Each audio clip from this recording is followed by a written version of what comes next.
అస్సలు ఇలాంటి పనులు చేసేటప్పుడు హస్బెండ్ ఇంట్లో లేకపోవడమే మంచిదని అనిపిస్తది. ఎందుకన్నానో ఈ వీడియో మొత్తం చూస్తే మీకే అర్థమవుతుంది. శ్రావణ మాసం వస్తుంది కాబట్టి ప్రతి ఇంట్లో ఉన్న ఆడవాళ్ళకి ఇల్లు క్లీనింగ్ చేయడము, వరలక్ష్మి పూజ కోసం మనం అంతా ప్రిపేర్‌గా అవుతాం కదా! అలాగే 4 రోజులు శ్రమ పడితే ఇల్లు అనేది ఒక రూపుకొచ్చింది.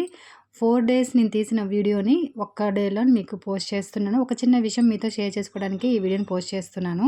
ముందు చెప్పాను కదా! హస్బెండ్ ఇంట్లో లేనప్పుడు పని చేసుకుంటే మంచిదని.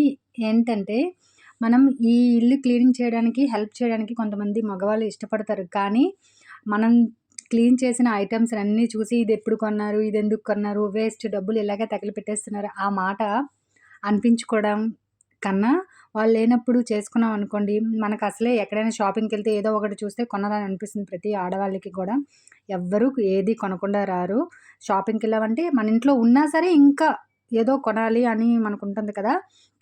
ఇట్లాంటప్పుడు ఇంట్లో హస్బెండ్ ఉన్నారనుకో, "ఇన్ని సామాన్లున్నాయి ఇంకేం కొంటావు? నా సంపాదనంతా ఈట్లికే వస్తుందంటారు." వాళ్ళు కొనిందేదీ లేదు.